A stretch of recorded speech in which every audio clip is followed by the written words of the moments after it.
క్రీస్తునందున్న ప్రియులకు ప్రేమతో వందనాలు తెలియజేయుచున్నాను. మే నెల 26వ తేదీ 2024.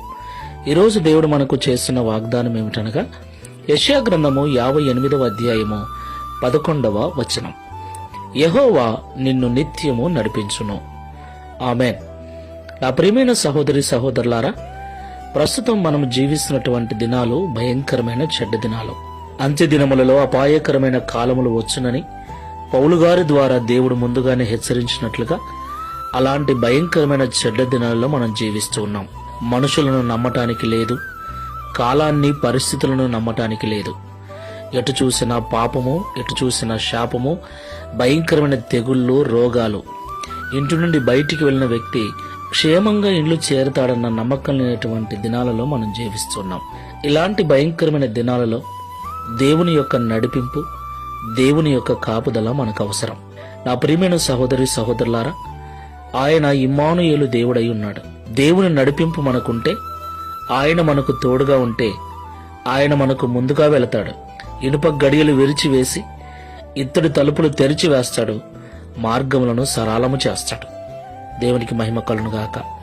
మరి దేవుడు మనకు నిత్యము తోడుగా ఉండాలి అంటే మనము దేవునికి ఇష్టమైన వారముగా ఉండాలి. దేవుని మందిరమునకు వెళుతూ, దేవుని మాటలు వింటూ, వాక్యానుసారమైన జీవితాలు జీవిస్తూ, అందరి ఎడల సాధ్యమైనంత వరకు సమాధానము, ప్రేమ, సఖ్యత కలిగి జీవిస్తూ దేవుని ప్రేమను లోకానికి చూపించే వారముగా ఉండాలి. అప్పుడు దేవుని తోడు మనకుంటుంది, దేవుని కాపుదల మనకుంటుంది. పరిశీలించుకొని ప్రార్థన చేసుకుందాం. సర్వోన్నతుడా, సర్వశక్తిమంతుడా, మీకు స్తోత్రాలు స్వామి. ఈ ఉదయకాల సమయంలో మాతో మీరు మాట్లాడిన ప్రతి మాటను బట్టి వందనాలు. ఇవి భయంకరమైన చెడ్డ దినాలు, అపాయకరమైన కాలములు.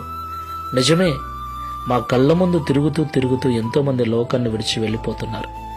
మేము కూడా ఒకరోజు వెళ్ళవలసిన వారమే. అయితే మేము వెళ్లే లోపుగా, మా ఆయుర్ధానము తీరే లోపుగా నీతో కలిసి సంతోషంగా జీవించున్నట్లు నీ కాపుదల మాకు అవసరం. ఈ భయంకరమైన చెడ్డ దినాలలో నీ నడిపింపు మాకు అవసరం. ప్రియ తండ్రి, మీరు మాకు నిత్యము తోడుగా ఉండి నడిపించున్నట్లుగా మేము నిన్ను సంతోషపెట్టే బిడ్డలముగా, మీరు ఇష్టపడే పిల్లలముగా ఉండుటకు సహాయం చేయండి.